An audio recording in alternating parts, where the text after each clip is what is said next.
Hello everyone, आप लोग कैसे हैं? आई होप कि आप लोग बहुत अच्छे होंगे। हमारे यूट्यूब चैनल में आपका बहुत बहुत स्वागत है। माय डियर स्टूडेंट, आज हम इस वीडियो में दर्पण के बारे में विस्तृत अध्ययन करेंगे कि वास्तव में दर्पण है क्या, दर्पण किसे कहते हैं, दर्पण कितने प्रकार के होते हैं और दर्पण के हर एक प्रकार के जो दर्पण होते हैं उन दर्पणों पर हम लोग बहुत सारे बहुविकल्पी प्रश्न, बहुत सारे उसके न्यूमेरिकल को हम क्या करेंगे, सॉल्व करेंगे। तो सबसे पहले हमें सामान्य तौर पे समझना होगा कि दर्पण है क्या। मान लीजिए हमारे पास कोई एक कांच हो, कांच का टुकड़ा जिसको हम लोग ग्लास बोलते हैं। उस कांच के टुकड़े के दो सतह होते हैं। कितने सतह होते हैं? दो होते हैं। तो दो सतह जब होते हैं तो उसकी एक सतह को यदि हम कलई कर दें, कलई का मतलब होता है पेंट करना होता है। यदि उसकी एक सतह को यदि मैं पेंट कर दूं तो जो दूसरा सतह होता है उससे हम लोग क्या कहते हैं, परावर्तक पृष्ठ या दर्पण कहते हैं। जैसे कि हमारे पास देखिए यहाँ पर एक क्या है, दर्पण है ना। ये जो दर्पण दिखाई आपको दे रहा है, लेकिन दर्पण से पहले यह कांच था। क्या था? कांच था। ठीक, क्लियर हो गया। और इस कांच की दो सतह, एक आगे दिखाई दे रहा होगा सतह और एक देखिए पीछे दिखाई दे रहा है। तो इन दोनों सतहों में से यदि किसी एक सतह को कलई कर दिया जाए, आगे सतह है पीछे सतह है, हम देखिए इस वाले सतह को यदि अगर पेंट कर दें, कलई कर दें, तो कलई और पेंट करने के बाद जो दूसरा सतह बचता है उसी सतह को हम लोग क्या कहते हैं, परावर्तक पृष्ठ या दर्पण कहते हैं। आई होप आपको समझ में आ गया होगा। हमने क्या बोला कि जब किसी कांच की एक सतह को, जब किसी कांच की एक सतह को कलई कर दिया जाए तो दूसरा सतह क्या बन जाता है, परावर्तक पृष्ठ बन जाता है, जिसे हम लोग क्या कहते हैं, दर्पण कहते हैं। जैसे यहां पर हम लिख रहा हूं, इसको ध्यान से देखिए।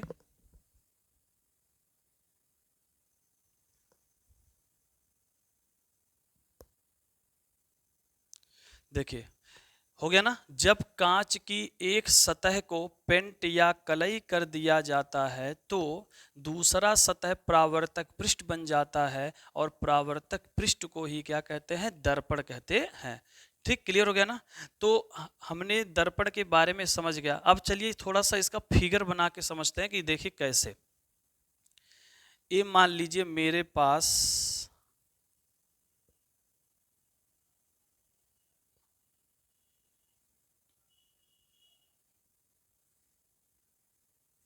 ये मेरे पास एक कांच है, इसका क्या नाम है,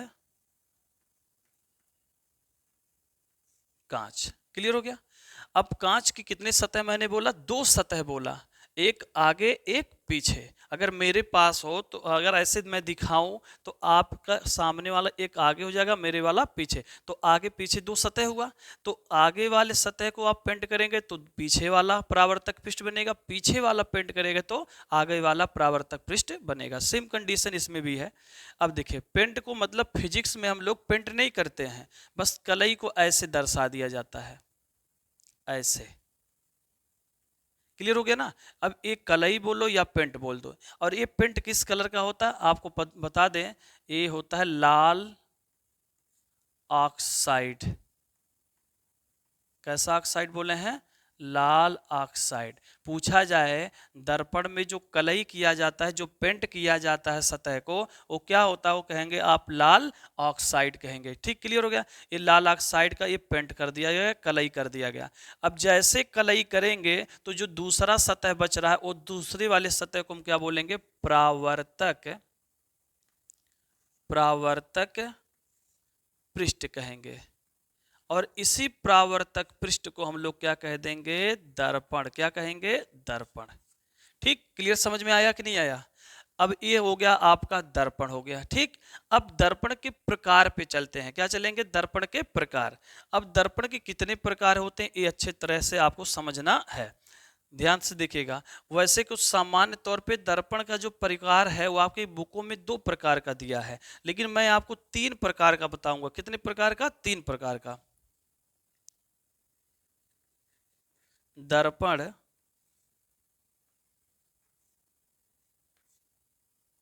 तीन प्रकार, तीन प्रकार के हैं। ठीक, देखिए पहला कौन सा है, पहला आपका है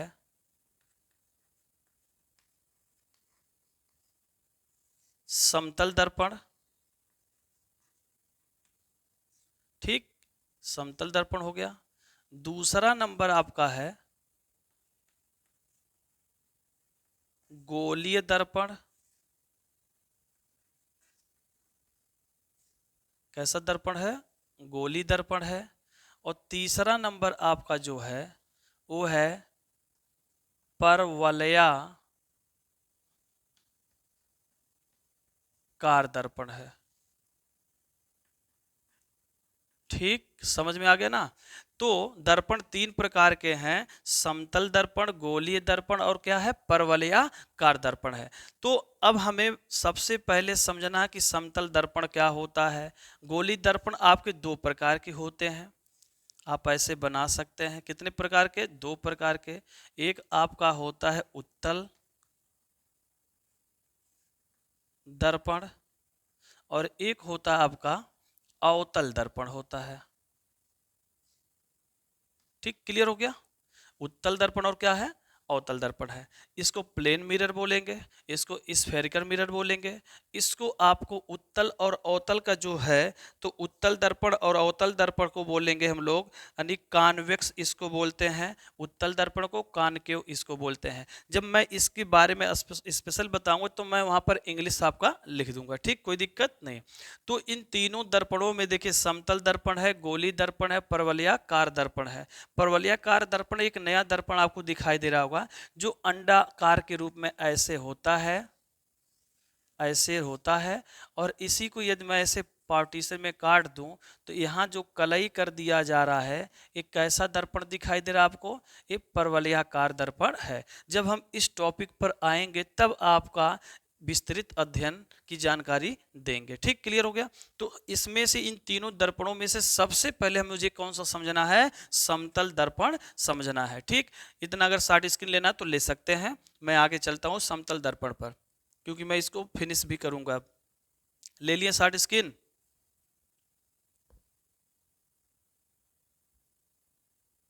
चलिए, अब हमें अध्ययन क्या करना है? समतल दर्पण करना है। ठीक है, समतल दर्पण की इंग्लिश होती है प्लेन मिरर होती है।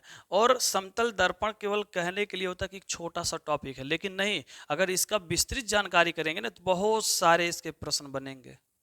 है तो छोटा, लेकिन इतने अधिक प्रश्न बनेंगे कि आप कंफ्यूज हो जाएंगे कि क्या इसका प्रश्न का जवाब होगा। तो चलिए हम समझाते हैं आपको समतल दर्पण क्या होता है। सिंपल सी बात है, समतल दर्पण क्या होता है, मतलब अब समतल दर्पण में आप परिभाषा बोल सकते हैं कि ऐसा दर्पण, क्या बोलेंगे? ऐसा दर्पण जिसका परावर्तक पृष्ठ, जिसका परावर्तक पृष्ठ समतल होता है। अब देखिए, हमने ये लिया समतल दर्पण है, क्या है? समतल दर्पण। तो हमने बोला कि ऐसा दर्पण जिसका परावर्तक, तो ये परावर्तक पृष्ठ क्यों हुआ? क्योंकि पीछे क्या दिखाई दे रहा है? कलई वाला हिस्सा दिखाई दे रहा ना, तो ये पेंट किया हुआ भाग ही कलई है, और जो हिस्सा नहीं किया गया उसको बोलते हैं परावर्तक पृष्ठ, इसी को बोलते हैं दर्पण। तो हम यहाँ परावर्तक पृष्ठ बोलेंगे। ऐसा दर्पण जिसका परावर्तक पृष्ठ क्या हो? समतल हो। क्या हो? समतल हो, हर जगह क्या हो? बराबर हो, उसे क्या कहते हैं? समतल दर्पण कहते हैं। देखिए हम लिख देते हैं यहां पर, ऐसा दर्पण, ऐसा दर्पण जिसका, जिसका परावर्तक पृष्ठ समतल होता है, होता है, उसे समतल दर्पण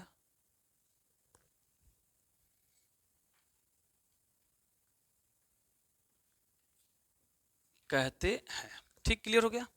ऐसा दर्पण जिसका, ऐसा दर्पण जिसका परावर्तक पृष्ठ क्या हो? समतल होता है, उसे क्या कहते हैं? समतल दर्पण कहते हैं। अब समतल दर्पण दोनों तरीके से बना सकते हैं। देखिए इस तरह से एक समतल दर्पण मैं यहां बना रहा हूं, ध्यान से देखिएगा।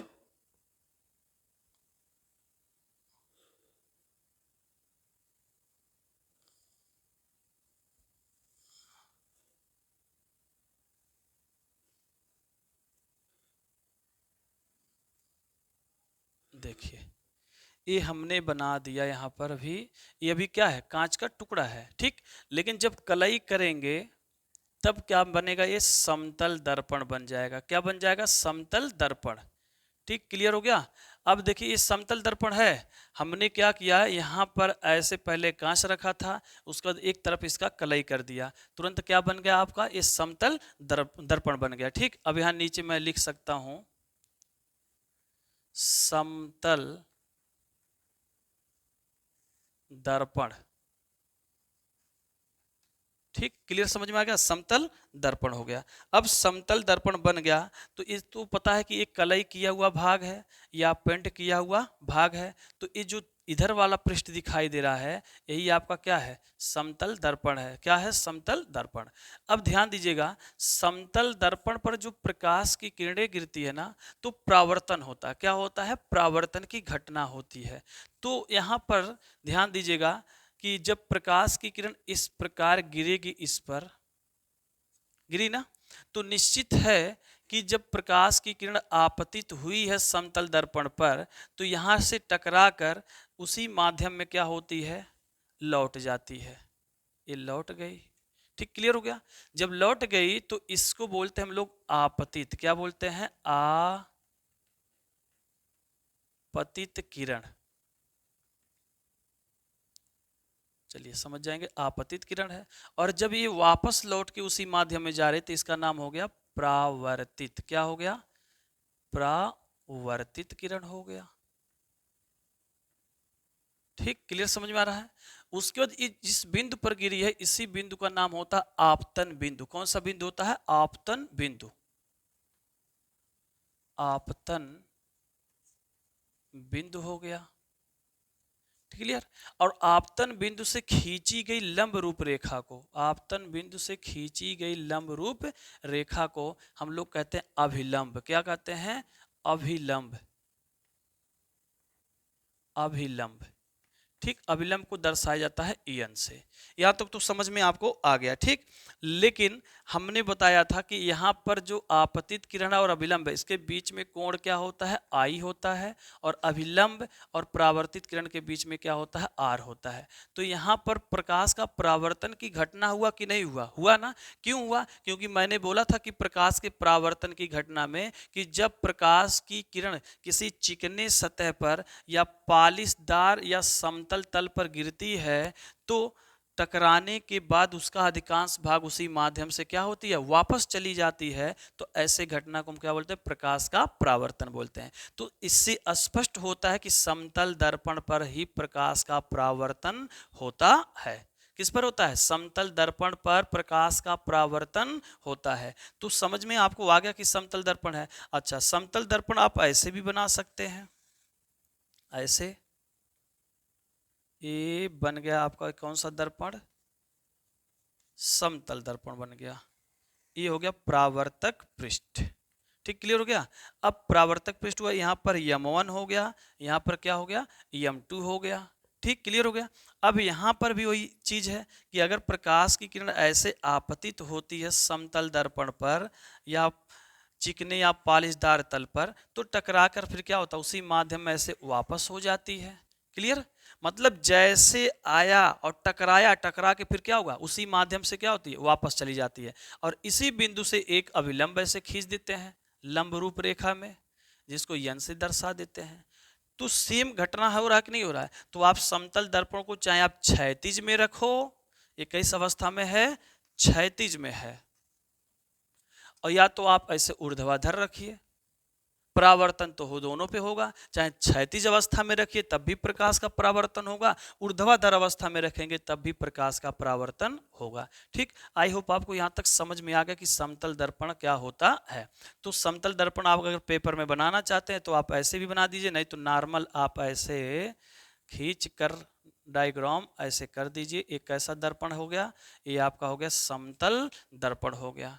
ठीक, क्लियर। इस पे किरण आरेख दर्शाएंगे तो भी सही है, और नहीं किरण दर्शाएंगे तो भी सही है। ठीक, क्लियर हो गया। अब हम कुछ चलते हैं समतल दर्पण की विशेषताओं पर चलेंगे। किस पर चलेंगे, समतल दर्पण की विशेषताओं पे।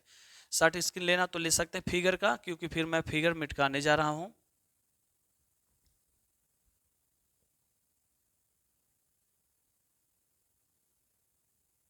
देखिए अब हमें पढ़ना है समतल दर्पण द्वारा बने प्रतिबिंब के क्या है गुण हैं।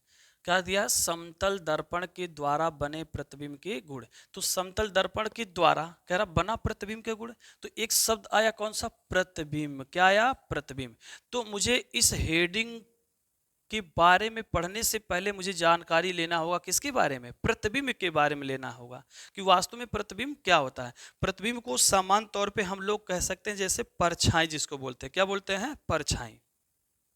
तो परछाई तो हम लोग देहात क्षेत्र में, गांव के क्षेत्र में बोलते हैं, लेकिन सही रूप से देखा जाए तो प्रतिबिंब सही हो है, जिसको हम लोग इंग्लिश में कहते हैं इमेज। तो चलिए सबसे पहले हम इस हेडिंग को समझने से पहले प्रतिबिंब समझेंगे।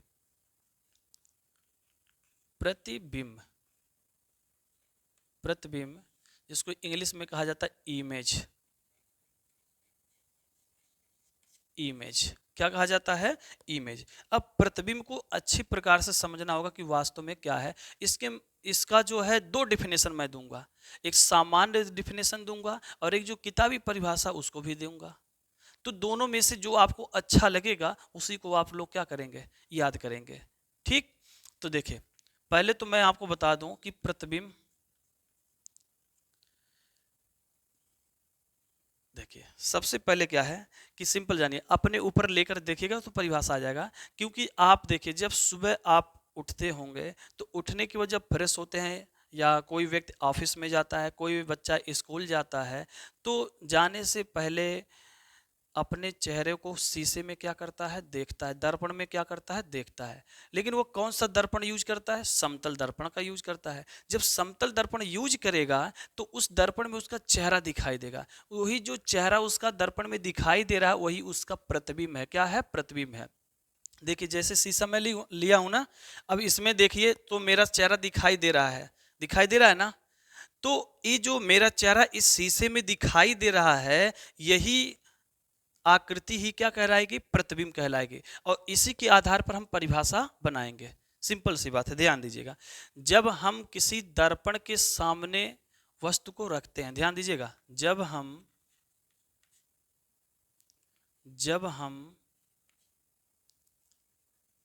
किसी दर्पण के सामने,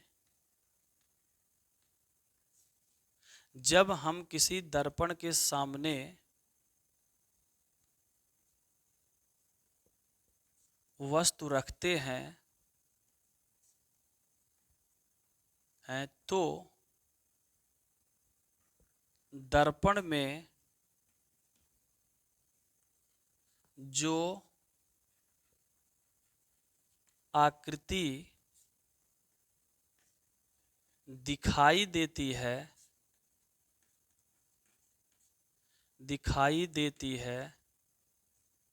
वही आकृति क्या कहलाती है? प्रतिबिंब कहलाती। वही आकृति प्रतिबिंब कहलाती है। ठीक, क्लियर समझ में आ गया ना कि जब हम किसी दर्पण के सामने वस्तु रखते हैं तो दर्पण में जो आकृति दिखाई देती है वही आकृति क्या कहलाती है? प्रतिबिंब कहलाती है। कैसे? देखिए मान लीजिए मैंने यहां पर एक ऐसे दर्पण बनाया, ठीक, और इसके सामने मैंने कोई वस्तु रख दिया, कोई वस्तु ऐसे रख दिया, ये हो गया मेज हो गया। ठीक, अब कोई वस्तु रख दिया गया, अब यही वस्तु इस दर्पण में दिखाई देगा। दर्पण में क्या करेगा? दिखाई देगा। अब दर्पण में जब दिखाई देगा ना, तो यही जो वस्तु दिखाई दे रही है यही वस्तु क्या कहलाता? प्रतिबिंब कहलाता है। हालांकि समतल दर्पण में जो प्रतिबिंब होते हैं वो दर्पण के पीछे बनता है, लेकिन मैंने आपको थोड़ा समझाने के लिए बोला कि ये दर्पण है और इस दर्पण के सामने मैंने एक वस्तु रख दिया। यही परिभाषा है। जब हम किसी दर्पण के सामने वस्तु रखते हैं तो दर्पण में जो आकृति दिखाई देती है वही उस वस्तु का क्या कहलाता, प्रतिबिंब कहलाता है। आई होप आपको समझ में आ गया होगा। ठीक, अब हम दूसरी परिभाषा पे चलते हैं, ध्यान दीजिएगा। दूसरी परिभाषा क्या है? ठीक, जब दो या दो से अधिक प्रकाश की किरणें, क्या बोला गया है? जब दो या दो से अधिक, जब दो या दो से अधिक प्रकाश किरणें, जब दो या दो से अधिक प्रकाश किरणें किसी वस्तु के, क्या बोलेंगे, किसी वस्तु के किसी बिंदु लिखिएगा, वस्तु के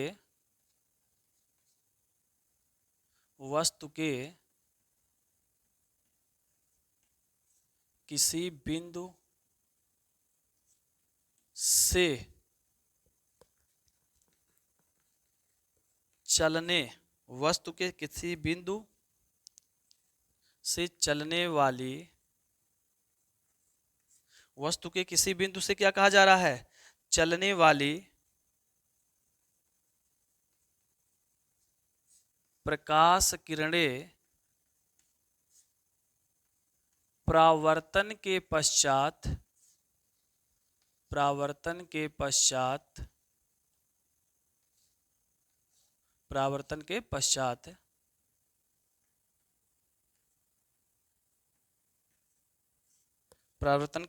क्या कहा जा रहा है?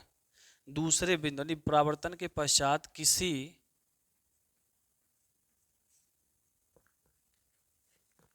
दूसरे बिंदु पर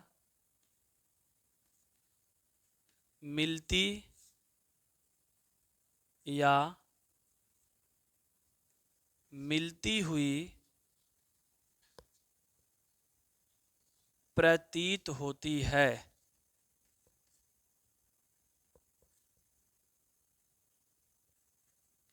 तो दूसरा बिंदु प्रतिबिंब कहलाता है। क्या कहलाता है? प्रतिबिंब कहलाता है। अब बताइए, इतना लंबा परिभाषा है, कह रहा कि जब दो या दो से अधिक प्रकाश किरणें, मतलब जब दो या दो से अधिक प्रकाश किरणें, कह रहा वस्तु के किसी बिंदु से चलने वाली प्रकाश किरणें परावर्तन के पश्चात किसी दूसरे बिंदु पर मिलती है या मिलती हुई क्या होती है? प्रतीत होती है। तो दूसरा बिंदु पहले बिंदु का क्या कहलाता? प्रतिबिंब कहलाता है। तो इतनी लंबी डिफिनेशन से बेहतर है कि हमको ये सही लग रहा है कि जब हम किसी दर्पण के सामने वस्तु रखते हैं तो दर्पण में जो आकृति दिखाई देती है वही आकृति क्या कहलाती है? प्रतिबिंब कहलाती है। ठीक, क्लियर, समझ में आया? अब जैसे मान लीजिए इसी को लिया जाए कि जब दो या दो से अधिक प्रकाश किरणें कर रहा है, तो मान लीजिए मेरे पास यहाँ पर पर्दा है। ठीक, क्लियर हो गया? ये क्या बनाया गया है? पर्दा। ठीक, अब यहां से प्रकाश की किरणें ऐसे निकल रही है, निकली कि नहीं निकली? मैंने यहां लिखा है जब दो या दो से अधिक, तो दो या दो से अधिक किरणें हो गया। जब दो या दो से अधिक प्रकाश किरणें, कह रहा वस्तु के किसी बिंदु से, मान लीजिए यहां पर कोई वस्तु था, क्या था? वस्तु। तो यही हो गया कि जब दो या दो से अधिक प्रकाश की किरणें वस्तु के किसी बिंदु से, मान लीजिए ये वस्तु के किसी बिंदु से चलने वाली है ना, वस्तु के किसी बिंदु से चलने वाली प्रकाश की किरणें परावर्तन के पश्चात, क्यों नहीं होगा परावर्तन? होगा, पक्का होगा, क्योंकि यहां जब चला है तो इस सतह पे टकराएगा कि नहीं टकराएगा? तो परावर्तन के पश्चात ऐसे, तो परावर्तन के पश्चात वास्तव में कह रहा कि परावर्तन के पश्चात किसी दूसरे बिंदु पर मिलती है या मिलती हुई क्या होती है? प्रतीत होती है। तो यही दूसरा बिंदु जो है पहले बिंदु का क्या कहलाता? प्रतिबिंब कहलाता है। ये पहला था और ये क्या था? दूसरा था। फिर से समझिए, मान लीजिए एक कोई दीवार है और इस यहाँ पर कोई वस्तु है और दीवार पर कह रहा कि यहाँ से किसी वस्तु के किसी बिंदु से चलने वाली प्रकाश की किरणें, वस्तु के किसी बिंदु से, ध्यान दीजिए 2-3 बार बोल रहा हूं, वस्तु के किसी बिंदु से चलने वाली प्रकाश की किरणें परावर्तन के पश्चात, परावर्तन के पश्चात किसी दूसरे बिंदु पर मिलती है, किसी दूसरे बिंदु पर मिलती है। ये दूसरा बिंदु पहले बिंदु का क्या कहलाएगा? प्रतिबिंब कहलाएगा। ठीक, आई होप समझ में आ गया होगा। ठीक है, अब देखिए ध्यान से कि इसके दो प्रकार होते हैं। प्रतिबिंब के कितने प्रकार होते हैं? 2 प्रकार होते हैं प्रतिबिंब के, ध्यान से देखिएगा।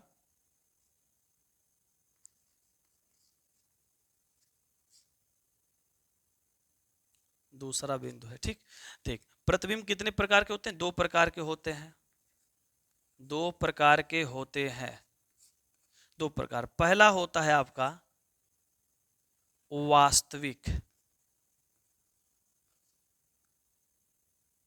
यदि हो गया हो तो बताइए, शॉर्ट स्क्रीन ले लीजिए तो मैं फिर से समझा दूं। ऊपर थोड़ा जगह नीचे कम है। हो गया है? चलिए शॉर्ट स्क्रीन ले लीजिए आप लोग।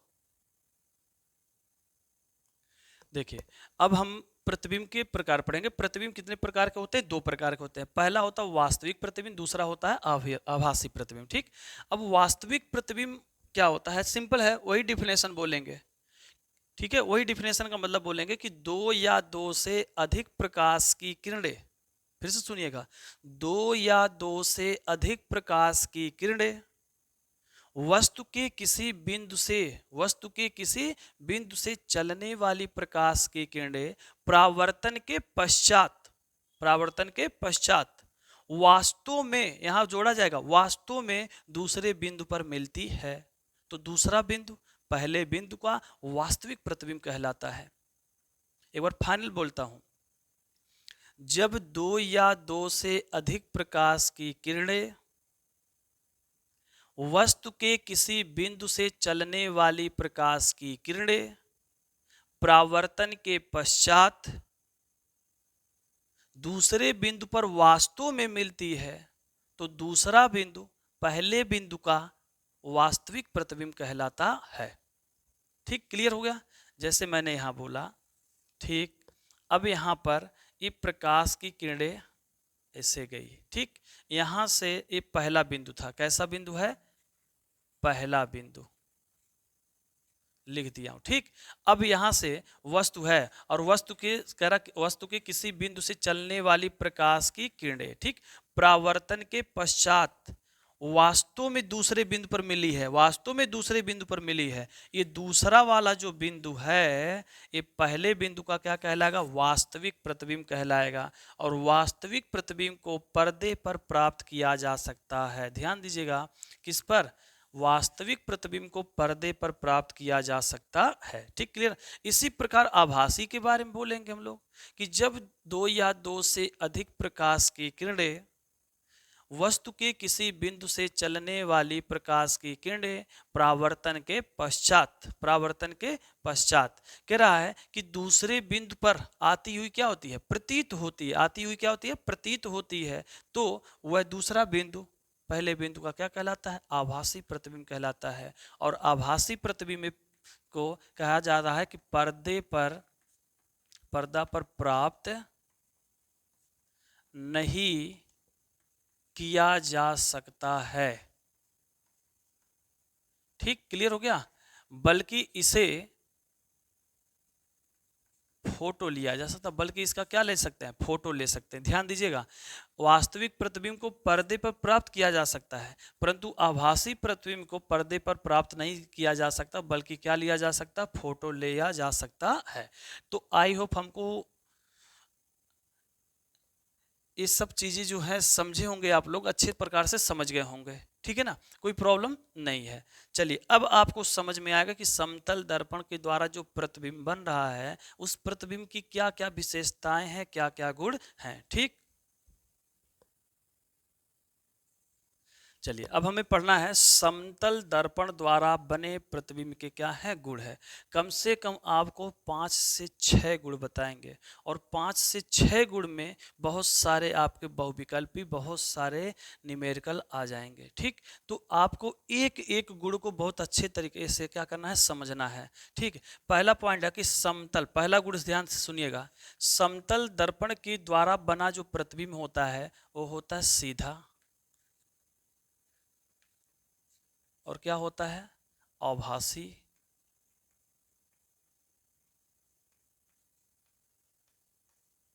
ये पहला पॉइंट समझिए, हम इसको टुकड़े टुकड़े में करके गुण बनाएंगे, 1 से 2 बन जाएंगे। ठीक है, पहला पॉइंट है कि समतल दर्पण के द्वारा बने प्रतिबिंब का गुण क्या है, कि समतल दर्पण के द्वारा जो बना प्रतिबिंब होता है कैसा होता है, सीधा होता है और क्या होता है, आभासी। ये एकदम आप जुबान पे रट लीजिए, दिमाग में सेट कर लीजिए कि समतल दर्पण के द्वारा जो प्रतिबिंब बनता है वो सीधा बनता है और आभासी बनता है।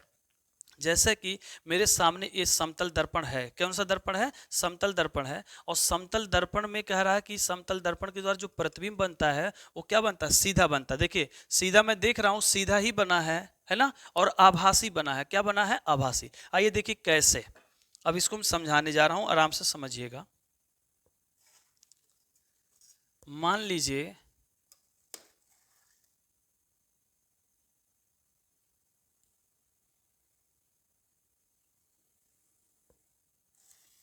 ये हो गया आपके सामने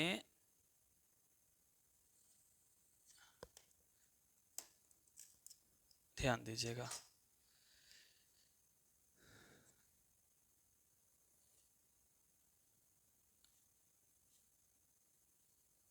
ये बन गया आपका कैसा दर्पण बन गया, समतल दर्पण बन गया। ठीक, क्लियर हो गया।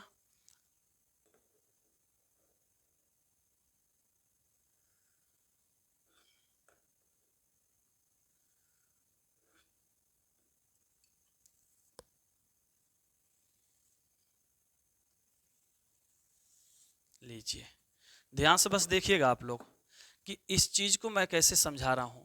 समतल दर्पण के द्वारा बना प्रतिबिंब कैसा होता है, सीधा व आभासी होता है, पहला गुण आ गया। ठीक, मान लीजिए इस समतल दर्पण है और समतल दर्पण के सामने मान लीजिए हमने यहां पर वस्तु रख दिया।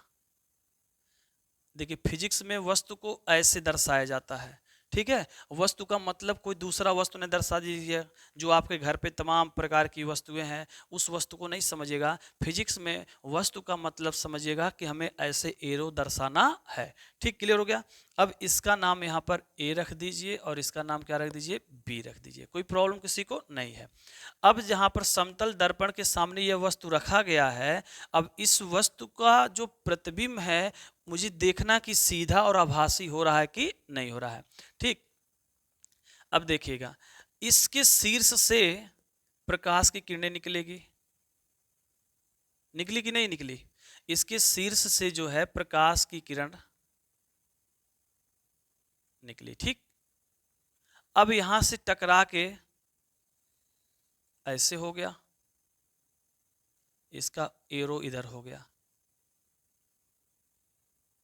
क्यों ऐसा हुआ, ध्यान दीजिएगा, क्योंकि आपको पता कि समतल दर्पण पर प्रकाश का परावर्तन की घटना घटित होगी, इसलिए इस वस्तु के शीर्ष से जब किरणें यहां निकली है तो ये आपतित किरण है। कैसा किरण है, आपतित, और इस बिंदु पर जब टकराया तो टकराने को हम लोग बोलते हैं परावर्तन। क्या बोलते हैं, परावर्तन बोलते हैं। जैसे किरण यहां से निकला और आके यहां टकराया तो बोलेंगे परावर्तन के पश्चात यह क्या होता है कि अपने उसी माध्यम से क्या होता है, वापस चला जाता है। तो यहां से आपतित किरण हुआ और यहां से उसी माध्यम में वापस लौट कर गया तो क्या हो गया, परावर्तित हो गया। ठीक, समझ में आ गया। अब एक कोण आई हो गया और एक कोण आपका हो गया आर, इसको अभिलंब मान लीजिए, इसको दर्शा दीजिए यन से। यहां तक आया समझ में ना। अब ध्यान से दूसरा देखना है आपको, एक प्रकाश की किरण ऐसे सीधा ले जाइए, ले गए सीधा। अब जब सीधा ये गया है यहां से, तो यहां से किरणें ऐसे गया और इसी माध्यम से क्या हो गया, वापस लौट गया। ठीक, तो आपके मन में आएगा कि ये प्रकाश की किरणें यहां से गया और टकरा के फिर इसी माध्यम में वापस आ गया है, आ गया ना। तो हम क्या किए, अब इसको तो इसके पीछे कैसे, तो पीछे तो मैं लाइनिंग नहीं करूंगा। अब यहाँ पर कोई कहीं पर कटान बिंदु ऐसा आया कि जहां पर प्रतिबिंब बन रहा है, नहीं ना। तो हमने क्या किया, इस वाले बिंदु को, इस वाले रेखा को मैंने ऐसे पीछे बढ़ा दिया, ऐसे पीछे बढ़ा दिया। और इस जो परावर्तित किरण है, परावर्तित किरण है, इसको परावर्तित किरण को भी मैंने क्या किया, पीछे बढ़ा दिया।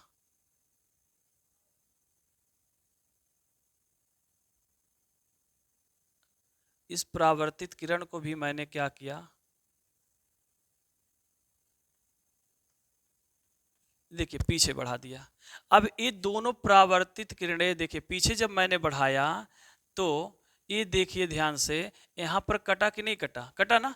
अब जब जिस बिंदु पर कटा है वहीं पर इसका आभासी प्रतिबिंब बनेगा। क्या बनेगा, आभासी। और वो भी देखिए ऊपर ही कटा है ना, तो इसका सिरा ऊपर ही रहेगा। अगर नीचे कटा होता तो सिरा कहाँ होता, नीचे होता है। तो इसका जो शीर्ष ऊपर है, तो यहाँ कटने का नहीं, इसी ऊपर कटने की वजह से इसका भी शीर्ष कहाँ होगा, ऊपर होगा। क्लियर हो गया। और देखिए एक कलई के पीछे बना है, कलई की कहाँ बना है, पीछे। तो जो चीजें कलई के पीछे बना है उसी को बोलते हैं आभासी प्रतिबिंब। कैसा प्रतिबिंब बोलेंगे, आभासी प्रतिबिंब, आभासी प्रतिबिंब। ठीक, क्लियर, समझ में आ गया। और सीधा है, ये भी ऐसे है, ये भी ऐसे प्रकार है, तो इसको सीधा बोल सकते हैं। चलिए आपको आ गया ना, समतल दर्पण के द्वारा बना प्रतिबिंब सीधा व आभासी होता है। और सीधा व आभासी कैसे आया, मैंने आपको किरण आरेख द्वारा क्या किया, समझा दिया कि इसी प्रकार बनेगा। ठीक, कोई दिक्कत। लेकिन कुछ किताब में और भी देखे होंगे तो अलग अलग प्रकार से समझाएगा, लेकिन ये भी क्या है, सही है। अगर ये अच्छे समझ में आ गए तो बहुत अच्छे तरीके से आपको समझ में भी आना चाहिए, कोई दिक्कत इसमें नहीं। अब चलते हैं हम दूसरे गुण पर। कौन सा गुण है, दूसरा। दूसरा गुण भी इसी में छिपा हुआ, इसी फिगर में छिपा है। दूसरा गुण हम लिखेंगे और समतल दर्पण के बारे में, कि समतल दर्पण के द्वारा बना प्रतिबिंब का जो आकार होता है वस्तु के आकार के बराबर होता है। यानी वस्तु का आकार प्रतिबिंब के आकार कि क्या होता है, बराबर होता है। देखिए वस्तु का आकार और प्रतिबिंब का आकार आपस में क्या होता है, बराबर होता है। जरा देखिएगा आकार, इसकी आकार ए बी है, मतलब अगर ये 5 सेंटीमीटर का है तो ये भी कितने सेंटीमीटर का है, 5 सेंटीमीटर का ही है। इसको ए डैश, इसको क्या कर देंगे, बी डैश कर देंगे।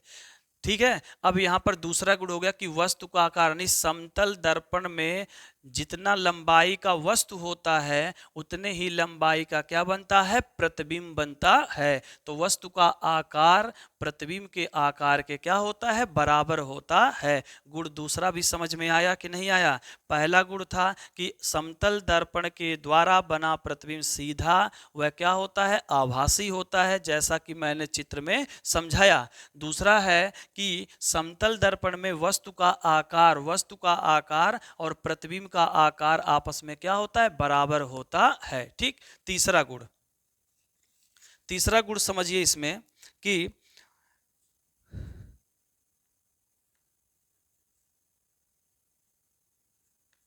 प्रतिबिंब की दूरी बराबर वस्तु की दूरी, मतलब वस्तु की दूरी बराबर प्रतिबिंब की दूरी या प्रतिबिंब की दूरी बराबर वस्तु की दूरी। देखिए कैसे, समतल दर्पण की ये तीसरी गुण है, तीसरी विशेषता होती है कि समतल दर्पण के सामने जो वस्तु रखी गई है, अगर यह वस्तु रखी गई है 10 मीटर की दूरी पर, तो इसका प्रतिबिंब भी कितनी दूरी बनेगा, 10 मीटर पर ही बनेगा। ठीक, क्लियर। यही चीज है प्रतिबिंब की दूरी। प्रतिबिंब की दूरी कितनी है? 10 मीटर है, तो वस्तु की दूरी भी कितना होगा? 10 मीटर ही होगा। ये तीसरा गुण है और बड़े अच्छे तरीके से आपको समझा रहे हैं और शायद हमको लग रहा कि आपको समझ में आ रहा है। यदि समझ में नहीं आवे तो आप कमेंट बॉक्स में जरूर कमेंट करें, ताकि मुझे पता चले कि मेरा पढ़ाया हुआ चीज आपको समझ में आ रहा है कि नहीं आ रहा है। ठीक है, तो एक कमेंट करने में कुछ आपका जाता नहीं है, कर देना चाहिए। यदि अच्छा लग रहा है तो अच्छा करिए, यदि आपको सही नहीं लग रहा है तो भी आप लिखिए, क्योंकि जब तक आप हमारे अच्छाई और बुराई को बताएंगे नहीं तब तक मुझे पता नहीं चल पाएगा। वैसे कहने के लिए लोग कहते हैं कि मतलब जितना हर व्यक्ति को अपने बारे में खुद ही पता होता है कि कैसा है कैसा नहीं है। तो यहाँ पर पढ़ाई से रिलेटेड चीज़ें हैं तो आपको थोड़ा समझदारी होना चाहिए। ठीक है, तो यहाँ पर तीसरा गुण समझ गए होंगे कि वस्तु का आकार बराबर प्रतिबिंब के आकार के क्या होता है? बराबर होता है। और प्रतिबिंब की दूरी और वस्तु की दूरी आपस में क्या होती है? बराबर होती है। 3 गुण समझ में आया ना इसी चित्र से। अब हम चौथा गुण चलते हैं। कौन सा गुण है? चौथा। चौथा क्या है ये अच्छे से समझिएगा।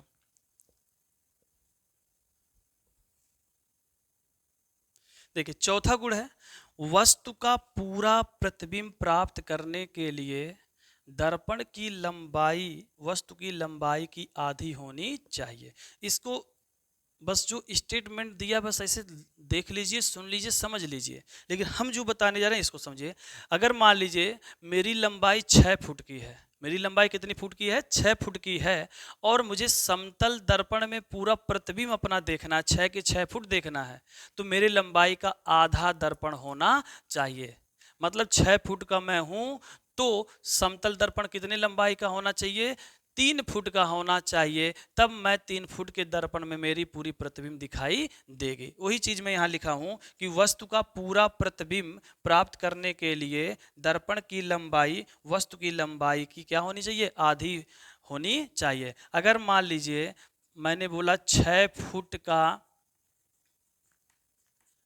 व्यक्ति है, कितने फुट का? 6 फुट का है, तो दर्पण समतल दर्पण में अपना 6 के 6 फुट आप देखना चाह रहा है प्रतिबिंब, तो आप क्या करेंगे कि इसका आधा कर देंगे तो कितना आएगा? 3 आएगा। तो 3 फुट का क्या होना चाहिए? समतल दर्पण होना चाहिए। ठीक, ये चौथा गुण हो गया। कौन सा गुण हो गया? चौथा। अब धीरे धीरे हम एक एक गुण पे चलते चल रहे हैं। अब इसके बाद हम पांचवा गुण समझेंगे। 60 स्क्रीन लेना तो ले सकते हैं, क्योंकि मैं इसको फिनिश करने जा रहा हूं।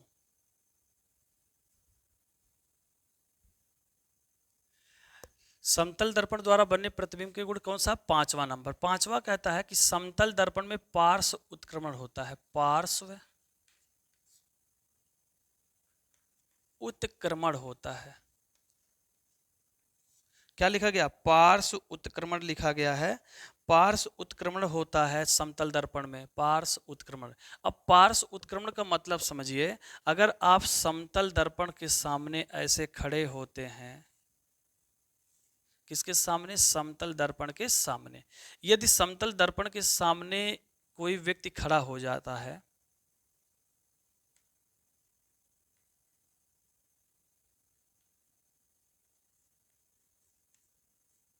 ऐसे कोई व्यक्ति क्या है? खड़ा हो गया है। ठीक, अब खड़ा होने पर क्या हुआ? जब ये समतल दर्पण में देखेगा ना, तो इसका जो दायां हाथ है, दायां हाथ है, वो किधर दिखाई देगा?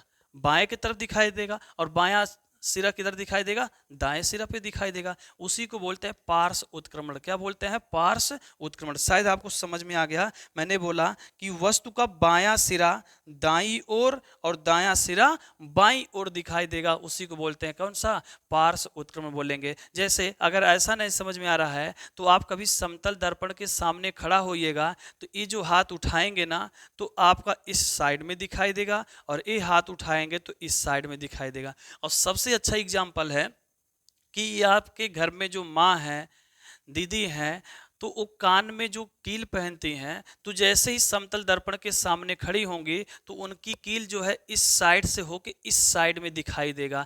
तो इसी को बोलते हैं पार्श्व उत्क्रमण। क्या बोलते हैं? पार्श्व उत्क्रमण। तो समतल दर्पण में क्या होता है? पार्श्व उत्क्रमण भी होता है। 5 गुण आया कि नहीं आया? अब चलते हैं 6वां गुण, जो बहुत ही जबरदस्त है ना। चलिए नोट भी करते चलिएगा। 6 गुण। समतल दर्पण का कौन सा गुण है? 6 नंबर का है। और 6 नंबर का गुण बहुत ही जान लीजिए डिफिकल्ट भी है और आसान होगा। कब? जब आप अच्छे समझेंगे तब। आपतित किरण की दिशा, आपतित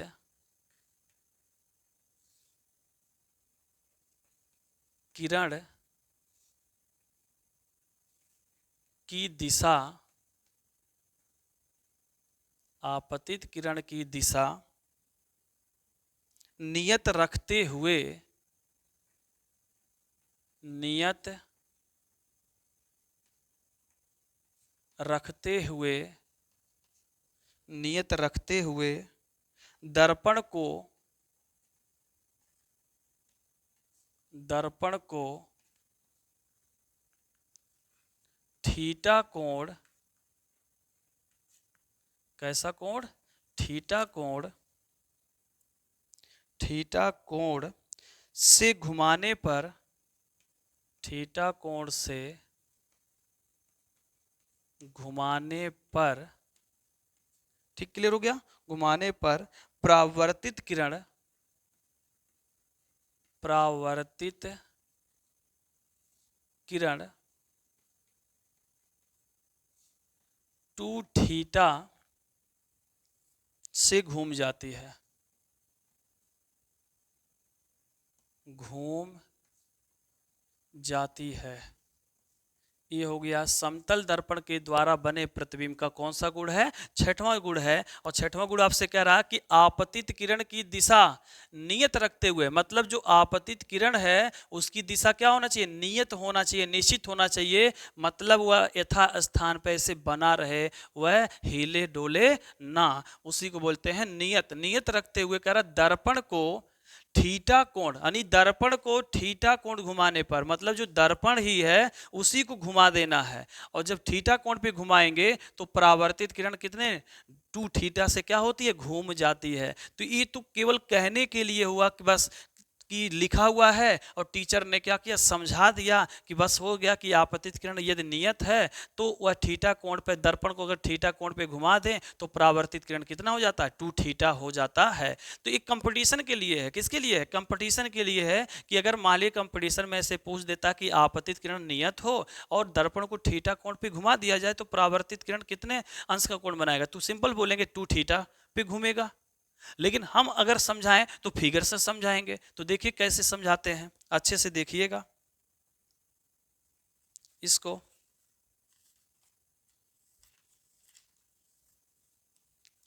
अच्छे से देखिएगा।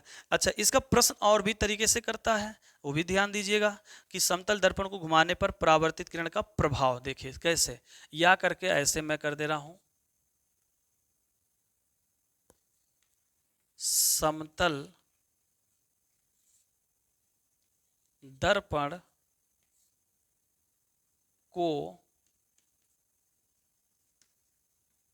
घुमाने पर परावर्तित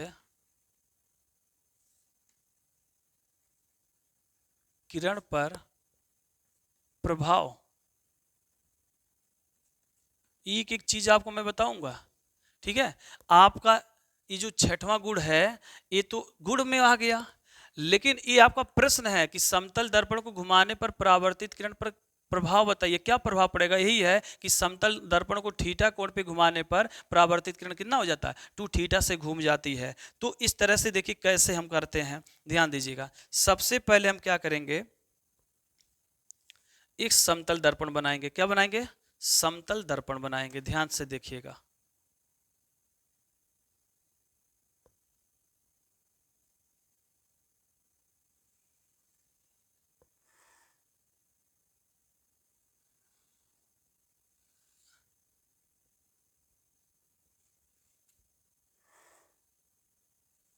चलिए, ये बन गया। ठीक, अब समतल दर्पण भी बना नहीं है ये, अब कलई करेंगे तो ये क्या बन गया? समतल दर्पण बन गया। बन गया। यहां पर यम1 और ये क्या हो गया? यम2 सिरा हो गया। कोई दिक्कत किसी को नहीं है, ठीक है। अब समतल दर्पण आप देखिए प्रकाश का परावर्तन का घटना पढ़े हैं, और प्रकाश का परावर्तन यही कहता है कि जब समतल दर्पण पे प्रकाश की किरणें गिरेगी तो उस बिंदु पर टकरा कर उसका अधिकांश भाग उसी माध्यम से क्या होगा, वापस चला जाएगा। तो इस तरह से जब गिरेगा तो हम क्या करेंगे, उसको बनाएंगे। ठीक, पहले उसी चीज को बना लेते हैं, अच्छे से देखिएगा ध्यान से। स्केल नहीं मेरे पास है, चलो ठीक, कोई बात नहीं है।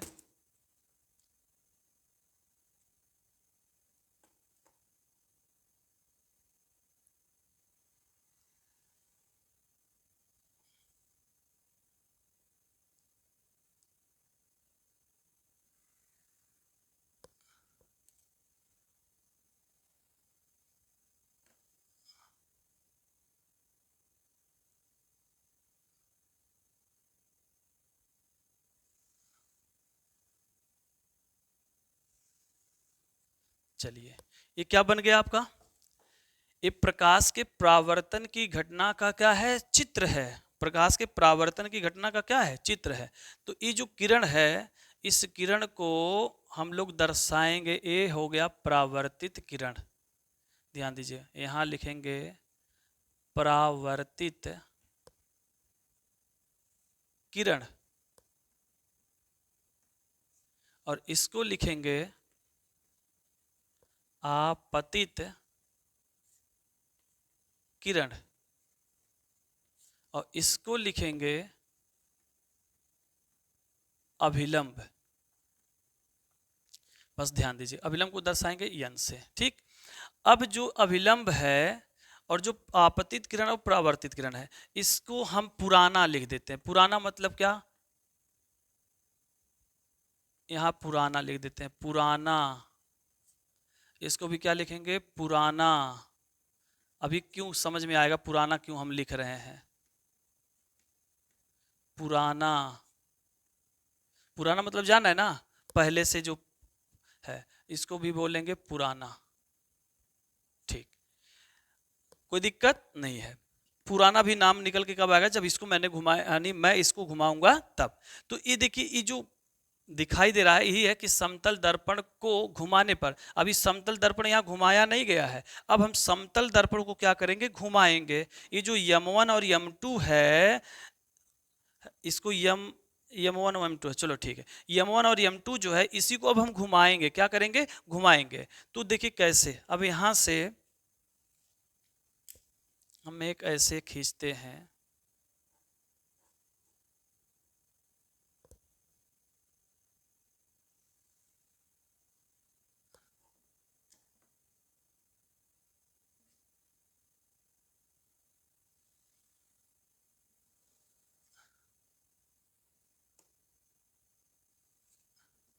चलिए। अब ये जो समतल दर्पण यम1 और यम2 है, इसको अब हम क्या करेंगे, घुमाएंगे। क्या करेंगे, घुमाएंगे। चलिए,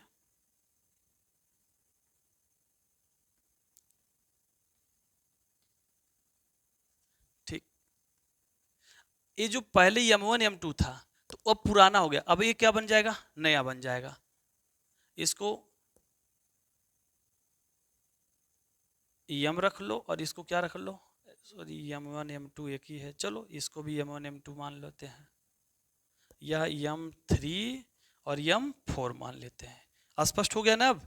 तो यम1 और यम2 जो था, इस यम1 और यम2 जो समतल दर्पण था, इस पे प्रकाश की परावर्तन की घटना दिखाई गई है। ठीक, और जब हम इसी यम1 और यम2 को क्या करेंगे, थीटा कोण, ही लिखा होगा, आपतित किरण की दिशा नियत रखते हुए दर्पण को कौन सा कोण, थीटा।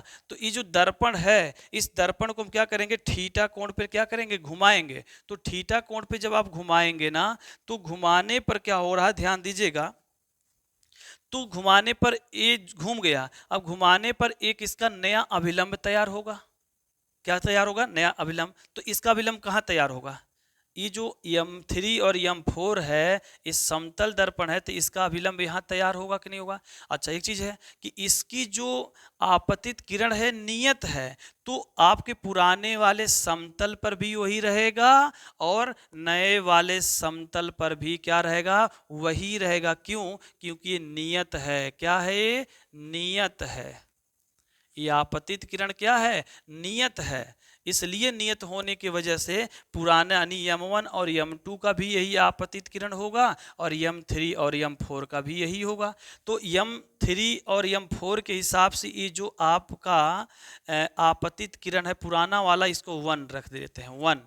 ठीक, तो यहां से जब ये टकराया तो ये क्या होगा, परावर्तित होगा नए वाले के हिसाब से।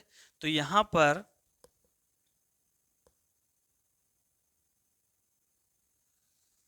लीजिए, हुआ कि नहीं हुआ, यहां पर इसके हिसाब से ये आपका थोड़ा सा और सही से बना दिया जाए, ये होगा यहां, लीजिए हो गया। अब ये हो गया, इस थीटा कोण पे जो दर्पण घूमा है उसके हिसाब से ये बन गया कौन सा, ये परावर्तित किरण हो गया, ये नया परावर्तित किरण है, नया परावर्तित किरण हो गया। ठीक, समझ में आ गया, नया परावर्तित किरण हो गया। अब नया परावर्तित किरण हुआ। अच्छा, जब ये पुराना वाला बनाया गया था, पुराना नहीं, यम 1 और यम 2 के हिसाब से जब बना था, तो अभिलंब और आपतित किरण के बीच का जो कोण था ये होता है आई।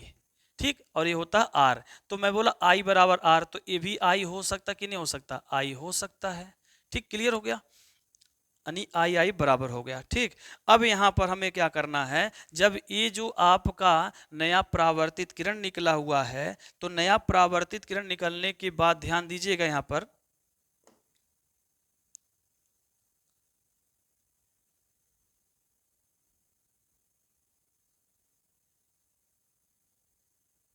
अब एक इस पर अभिलंब बनेगा। क्या बनेगा, अभिलंब। देखिए अभिलंब कैसे बनेगा, क्योंकि नए वाले यम 1 और यम 3 और यम 4 के हिसाब से अभिलंब भी बनेगा, तो अभिलंब यहाँ इसका बनेगा। इसको मैं डॉट डॉट दर्शा देता हूं, लीजिए दर्शा दिया गया, इस हिसाब से दर्शा दिया गया। अब ये पूरा टोटल आपका आई था, लेकिन अब इसमें अभिलंब डाला गया, ये निकल गया कौन सा, नया अभिलंब, न्यू अभिलंब। कैसा अभिलंब हो गया, न्यू अभिलंब हो गया।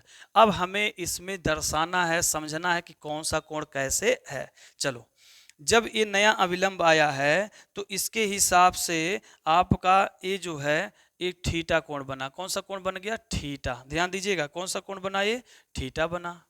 ठीक, अब यहाँ पर जो नियत था आपतित किरण और नया वाला अभिलंब से संबंध जोड़िएगा। ये पुराना वाला संबंध था, आपतित किरण और पुराना अभिलंब के बीच में आई था। अब नया अभिलंब और आपतित किरण के बीच में ए बना, ए यहाँ। ठीक, तो ये बन गया आई प्लस थीटा। क्या बन गया, आई प्लस थीटा बन गया। आया कि नहीं समझ में, आई प्लस क्या हो गया, थीटा हो गया। ठीक, क्लियर हो गया। अब यही चीज जो है नया वाला अभिलंब और आपतित किरण के बीच में आई प्लस थीटा है, तो नया वाले अभिलंब और नया वाले परावर्तित किरण के बीच में कौन सा कोण बनेगा, यही बनेगा आई प्लस थीटा ही बनेगा, क्योंकि परावर्तन का नियम यही कहता है कि कोण आई बराबर कोण आर। यहां तक आ गया समझ में ना, ये कैसे आई प्लस थीटा आया, क्योंकि जैसे नया अभिलंब बनाए हैं तो यहाँ नया अभिलंब में क्या हुआ है कि इसके बीच में कौन सा कोण था, थीटा हो गया। और थीटा जब हुआ है, क्या हुआ है, थीटा, तो थीटा नया अभिलंब और कौन सा, ये आपतित किरण के बीच में बन जाएगा आई प्लस थीटा, और फिर नया अभिलंब और नया परावर्तित किरण के बीच में क्या बन जाएगा, आई प्लस थीटा बन जाएगा। क्योंकि आई प्लस थीटा बराबर होंगे किसके नियम से, प्रकाश के परावर्तन के द्वितीय नियम से। यहां तक आ गया समझ में।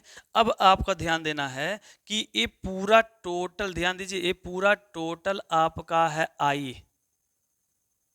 कैसे, क्योंकि आपको पता है कि पुराना अभिलंब और पुराना परावर्तित किरण के बीच में ये आई था, लेकिन इसी के बीच में एक आ गया अभिलंब, तो ये दो टुकड़े में बट गया। तो एक को मान लिया थीटा, तो ये दूसरा वाला भाग कौन सा निकला, ये दूसरा वाला भाग है, ये ज्यादा है ये कम है, तो ज्यादा में से कम को घटाएंगे तो आएगा आई माइनस थीटा। कौन सा हो जाएगा, आई माइनस थीटा।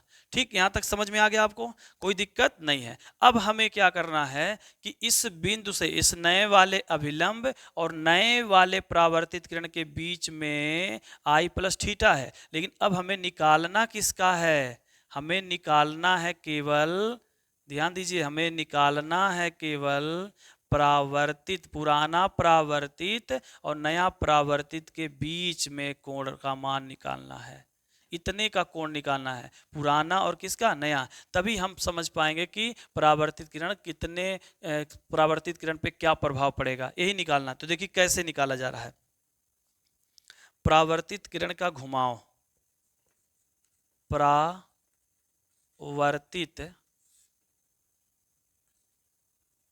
किरण का घुमाव बराबर क्या होगा? ध्यान दीजिएगा, यहां पर आई प्लस थीटा है। क्या है? आई प्लस थीटा, और क्या है? आई माइनस क्या है? थीटा है। तो ध्यान दीजिएगा, आई प्लस थीटा, आई प्लस क्या हो गया? थीटा बराबर आई प्लस थीटा माइनस आई माइनस थीटा।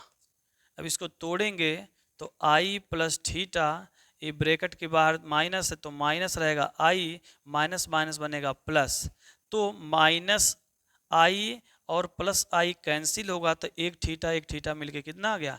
2 थीटा आ गया। Hence prove. आया कि नहीं समझ में आपको? आपतित किरण की दिशा नियत रखते हुए दर्पण को थीटा कोण घुमाने पर, कितने कोण घुमाने पर? थीटा कोण यदि घुमा देते हैं तो परावर्तित किरण 2 थीटा घूम जाती है। कैसे आया? आपको सब फिगर में अच्छे से समझा दिया गया है। ठीक है, तो आई होप हम आप से आशा करते हैं कि आपको यह टॉपिक समझ में आ गया होगा, और वो भी है समतल दर्पण के द्वारा बने प्रतिबिंब का 6वां गुण था, है ना। इसका लोग अलग अलग वीडियो का एक पर्सनल बनाया, लेकिन मैं इसी वीडियो में आपको समझा दिया हूं, कोई दिक्कत किसी को नहीं है। ठीक, यहां तक आया समझ में? तो 60 स्क्रीन आप ले लीजिए अच्छे से।